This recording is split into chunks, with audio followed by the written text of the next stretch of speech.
Hi, it's Panda Movies here. Today, I'm going to explain the Korean movie called Psychokinesis. Warning, there are spoilers ahead. Enjoy the video. In Seoul, Shin Roo-mi owns and operates a successful fried chicken business. Tae-san, a mob-run construction company, gets her entangled in a real estate struggle. Her modest store will be demolished, and a big retail area for Chinese tourists will be built in its place. Roo-mother Mies is slain in a violent conflict while she is forcibly evicted from her shop by hired thugs one night. The death of Roo-mother Mies is mixed with pictures of a falling meteor later in the hospital. After drinking water from a mountain spring hit by the meteor, Seok-heon, an apparently happy-go-lucky security guard who engages in petty crime, gets telekinetic powers. Seok-heon, Roo-estranged Mies' father, is contacted by Roo-mi to inform him of his former wife's death and subsequent funeral.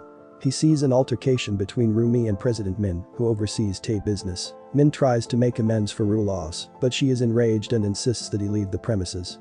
Seok-heon learns more about the turf conflict from Kim Jung-hyun, a young lawyer who represents Roo-mi and the other local store owners' legal interests.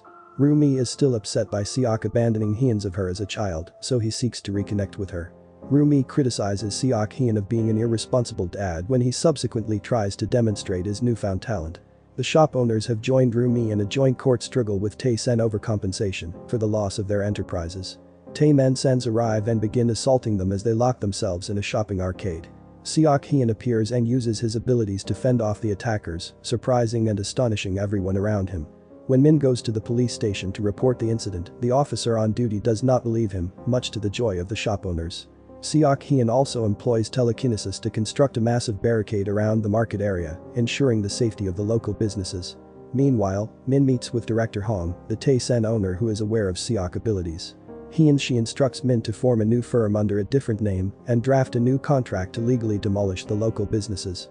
She takes advantage of her contacts to secure police assistance and create a distraction by having Seok-heon arrested on fake charges. Min and his thugs order the riot police to dismantle the barricade and arrest the business owners after removing Seok-heon from the situation.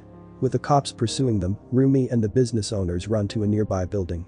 Seok-heon escapes his jail cell after seeing the scenario on the news and summons the ability to fly. He arrives on the scene just as the shop owners climb the roof of another building and the SWAT unit arrives via a crane-borne movable building. They apprehend Roo-mi and drag her into the tethered structure. Unfortunately, the crane breaks down and Roo-mi is thrown out. Seok-heon swoops in and saves her before handing her over to the fugitive shopkeepers.